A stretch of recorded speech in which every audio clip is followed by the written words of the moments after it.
thanks Tom. I can really see why the children in Secret FC wanted to be able to play football and have that ban lifted. It made me wonder whether any of you guys have had something banned at your school that you think shouldn't have been.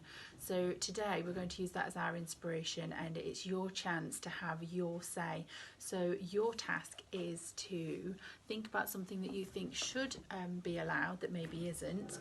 Could be some of the rules or something that you think happens, and I want you to write a letter to your head teacher, and it's going to be a persuasive letter explaining to them why you think you should be allowed to do whatever it is. Okay, so for example, it could be that you think even if it's raining there shouldn't be wet play inside, that you should still pop on your coat and your appropriate shoes and you should still go outside, and that actually it's more important to have the fresh air and the exercise.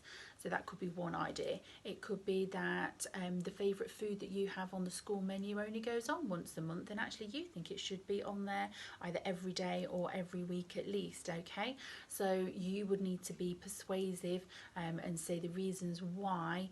You can't just say I want it. You've got to be able to say what the benefits are to you and your school friends for doing it. Okay, so you might want to pause the video, you might need to have a little bit of a brainstorm and think about your school, your classroom, what are the rules that you think actually it would be better if we changed it.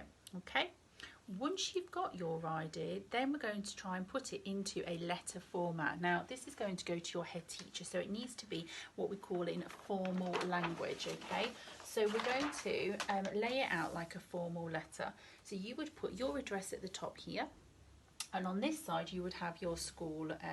So I've just written your school because I don't know what school you're at, so you would just put the address, but you can just put the name of the school.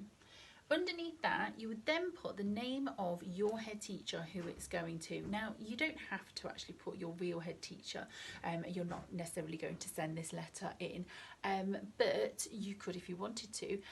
So I've just made up a head teacher's name here. I've got Dear Mrs. Jones, okay, and a little comma there, so that goes at the end of their name.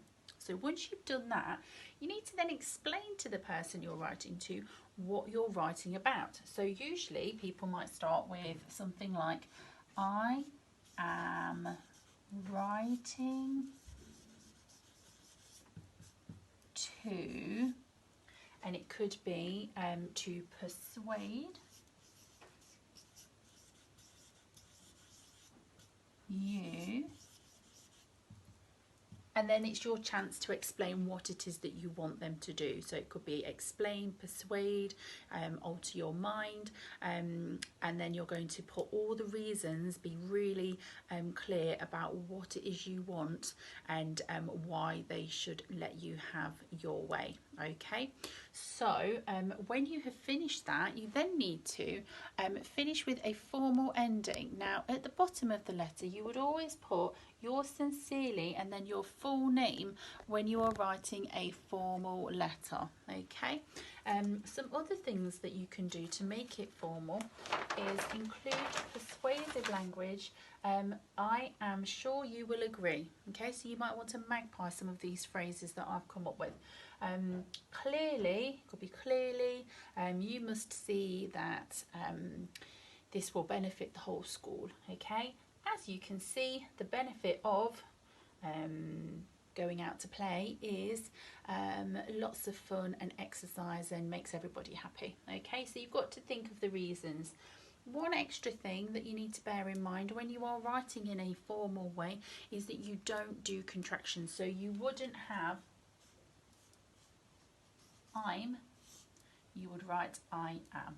Okay, so lastly, still think about your presentation, try and have neat handwriting, check those spellings, reread your work when you've done it, make sure it all makes sense and that you're happy with it, and don't forget to show somebody in your household to show them how wonderful your writing is. Most of all, be persuasive, and then you never know, you might be able to change your head teacher's mind. So have fun, and I will see you a bit later.